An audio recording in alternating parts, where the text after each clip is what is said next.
Road that serves as a shortcut to many road users, particularly when the town is congested, have been abandoned and the users are frustrated. I'm making a U-turn because my car is low. I didn't know that the road was this way, because if I get inside, it will affect my car. I was about going to Bepanda, but now I will have to pass through Bonamusadi. The potholes, which began very small, have been transformed into a mini lake within the Douala 5 subdivision. Many users say it's lack of interest on this stretch of road which is leading to the deplorable nature of the road. It's just a question of one being conscious, because we used to turn around just to escape this road to arrive in Bonamusadi. They really need to see how to solve this problem before the situation could become worse. At this stretch of road linking Bepanda Tonne to Bonamusadi, a poor work was done by the then government delegate of Douala. The main problem is that the road is broken, but we had another problem in that Mr. Ntone sent a team behind, because people did haphazard construction, and since the drain behind was blocked, water is now coming this way, which is causing the problem. The users of the road are now calling on the city council to place an attention on this stretch of road whose state keeps getting worse as the days go by. And the bad state of such roads out there between Bepanda Tonne and Bonamusadi is said to be negatively affecting the businesses of those who have commercial activities around the area. Esman Jikangibe once again tells us that they are complaining that nowadays their turnover is very low. On the stretch of road linking Bepanda Tonne to Bonamusadi in the Douala 5 subdivision, business operators are in pains as a result of the poor state of the road. A technician in vehicles has not been able to open his garage for several months now. It's been more than 5 months that we have not opened. It's just the small gate that is usually opened. With the poor state of the road, it takes just your real customers to take the risk to come inside. A woman who sells planks is also having challenges of making profits, even though she pays her taxes regularly. When we pay taxes and have no buyers, it pains us because the road is very bad. Sometimes you will leave your home and you find yourself thrown inside water.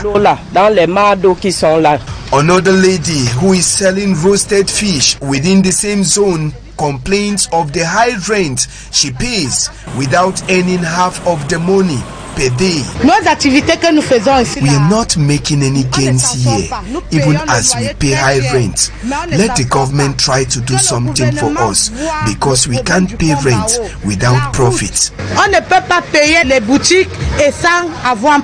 Even the people who do petty businesses along the road have the same difficulties like those who have paid stores to sell their goods. It's just too deplorable. I don't know how humans behave. Some people came and took money from us and disappeared. It also makes it difficult for my customers to cross the water and come get water itself. The only thing these business operators want from the authorities is for the roads to be rehabilitated, so that they won't keep regretting the reason for them paying taxes and rent when they don't make profit because of the poor state of the road. Thank you so much. We now move over to the Sanaga Maritime Division of the Littoral Region, precisely in a day where suspected bandits have attacked the Edea 2 Council in search of valuable items. Before the attack, the hoodlums reportedly tied up the night watchman who was on duty. An Immaculate Fogo in the report which comes up next tells us that the mayor has launched a manhunt for the bandits. A rope and a tape are the items used by suspected bandits to tie the hands and seal the mouth of a security guard who was on duty while they burgled the Day-2 Council in the Senegal Maritime Division, Littoral region of Cameroon. They hit me here with the rascal. They pushed me inside. They started tied my hand behind here in the main door inside. Then they took me to one of the rooms inside there. That's where they tied me. They tied my legs and the hand. Then they take a escort. Plus my eyes, they tie my eyes with my mouth, they seal. They asked me a question. Where is money? I said, we don't know. I don't know where they keep money here. Money always keep in the bank. And it is 6 months today, we don't have salary. They said, but we don't have salary. How do we manage to feed ourselves here? I say, sometimes it's our second deputy mayor that give us 5,000, 10,000 to sustain ourselves. So that we wait. When money comes, then that is where they will pay us. The security guard who was sitting in for his colleague after noticing that he was drunk says he was severely tortured by the bandits. The suspected bandits made their way into the building after destroying the lock of one of the windows. They ransacked several offices with the hope of finding valuable items. The mayor debunks information circulating on social media that the council's safe was taken away by the bandits.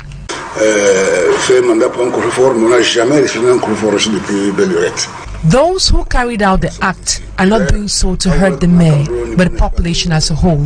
This act won't cause us to relent our efforts. We will continue working for the population.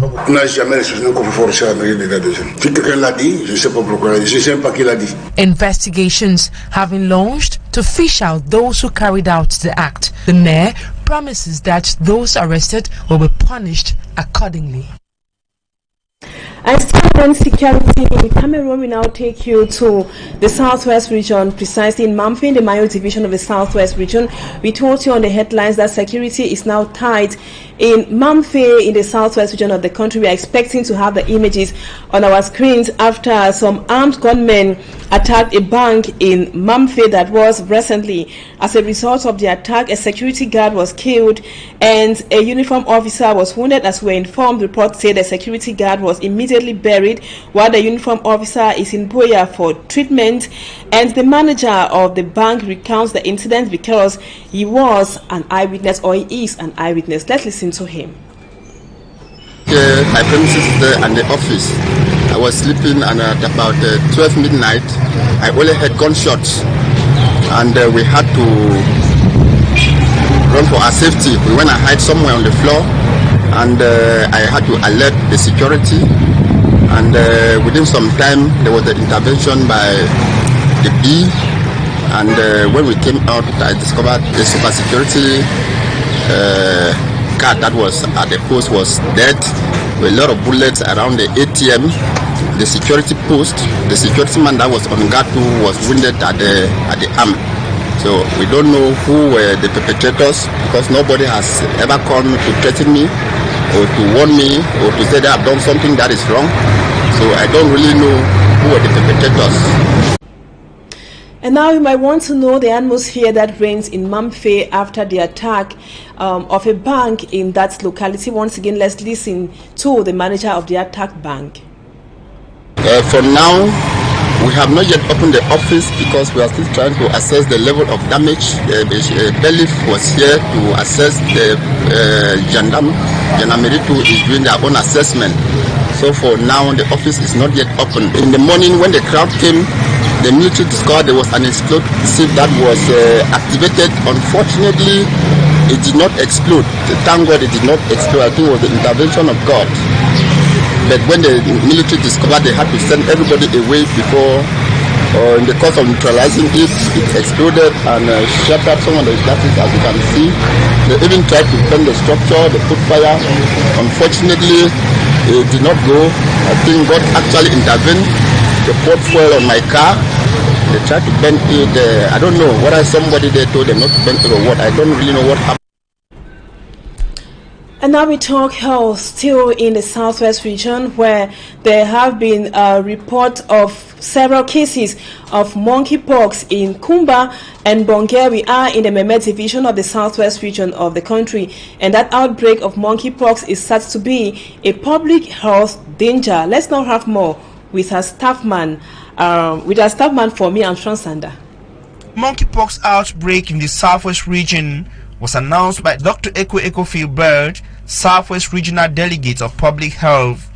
His press release of October the 10th, 2022 confirms monkeypox within the Kumba and Bonge Health District following the confirmation of a positive sample in Yaoundé.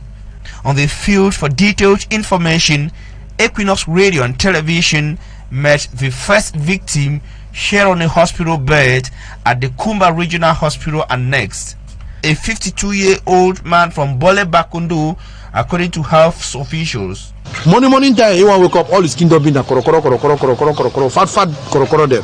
Dr. Defender Emmanuel Lenia, Kumba Health District Medical Officer, says the old man developed strange symptoms after visiting his farm where he came in contact with wild animals.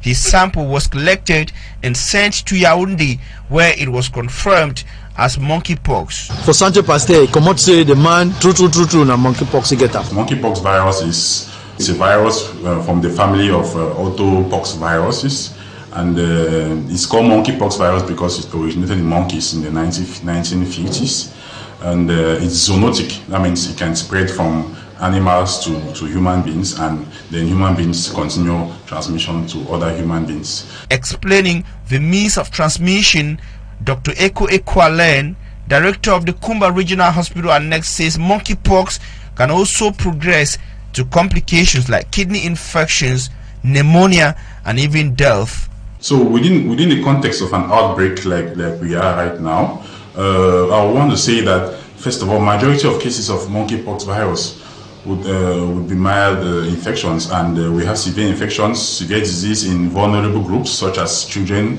as well as pregnant women, and those who are immunodepressed, immunocompromised persons.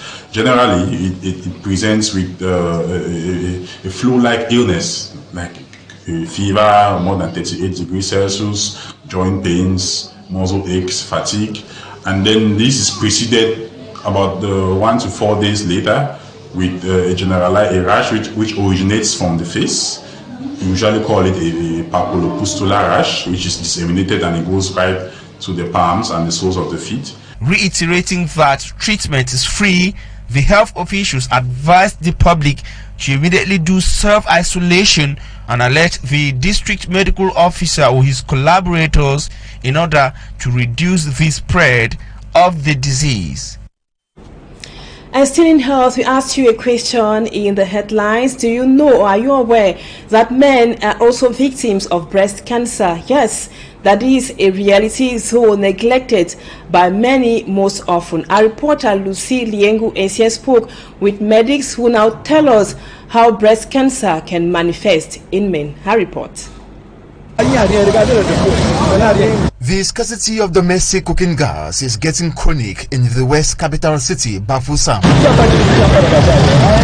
On the streets of Bafoussam could be seen frustrated and stranded households with empty domestic cooking gas cylinders.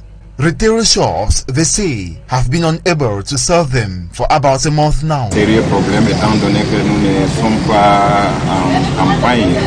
Il n'y a rien comme produit à vendre. A scarcity which leaves households with the option to either switch to charcoal or firewood.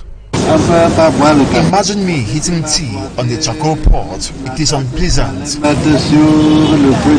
We can't fry eggs again. Some foods can only be cooked on a gas stove. Apart from households, the scarcity of domestic cooking gas affects vendors and distributors.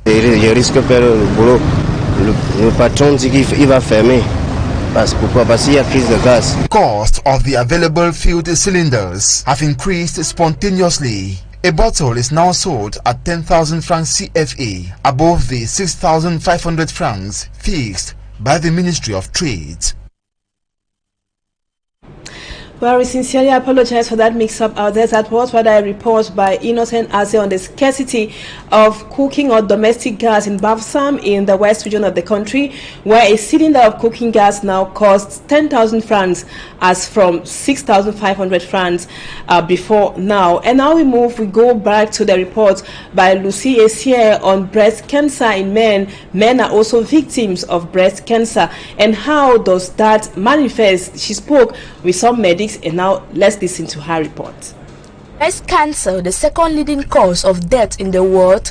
Recent diagnoses have proven that 1% of men also suffer from breast cancer. Obstetrician gynecologists advise men to pay attention to the existence of this pathology. We speak a lot of the breast cancer in women, but we have to know that breast cancer exists for the men. And in Europe, we can know that the average is around 1% of breast cancer in men. Medics say there are causes of breast cancer in men. Risk factors or factors that predispose men to have breast cancer, and these include old age. The older you are, the more likely you are prone to have breast cancer. The next risk factor for breast cancer is exposure to estrogens. Men that are exposed to estrogens are predisposed to have breast cancer. A man that has a family history of breast cancer in his family is also predisposed to have breast cancer.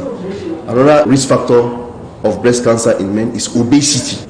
And some men that had testicular diseases in which the testicles were removed are predisposed also to have breast cancer. The signs and symptoms, medical practitioners say they are similar to that of a woman. And sometimes we can discover the cancer by the other organs like pancreas, like bladder, or maybe like the digestive organs. As a means of preventing breast cancer in men, medics advise men to go for screening early. It's very important to diagnose breast cancer in men very early, because then we can cure them.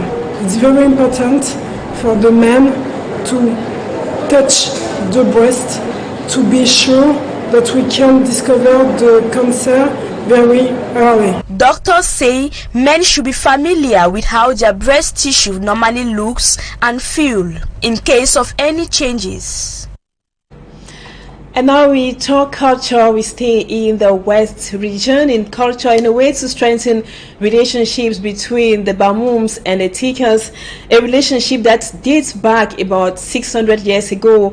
The 19th Sultan of the Bamum community, Forum Nabil Bombon Joya, visited the locality of Bankim in the Noon division of the country. He was received by the chief of Bankim, Gang II, and his people. Let's now have more of that cultural report with Mala Glory. Since his enthronement on October 10, 2021 in Fumban, a locality in the west region of Cameroon, Sultan Nabil Bombonjoya visited his ancestral home in Bankim. A visit which is generally a traditional rite for newly enthroned chiefs, either to seek help or obtain blessings. The 19th chief of the Bamun dynasty met with Chief Nga II, who says Nabil Bombonjoya is simply following the footsteps of his forefathers. He is the third after the chief of Nkumbu to visit this place. In 1994, His Royal Majesty Bombonjoya was here after he succeeded his father. He followed the footsteps of his forefather, and now in 2022, Nabinjoya has done same.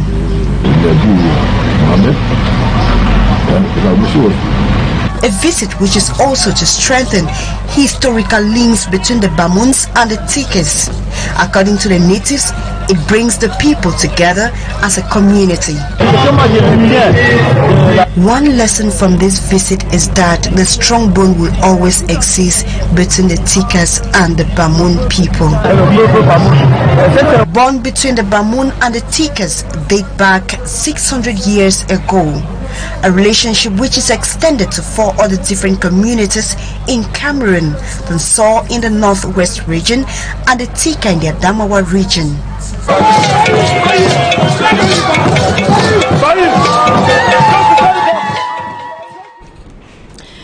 The report in culture brings us to the end of the news today on Equinoxe Television. Viewers, we appreciate always your fidelity. Thank you so much for always being with us.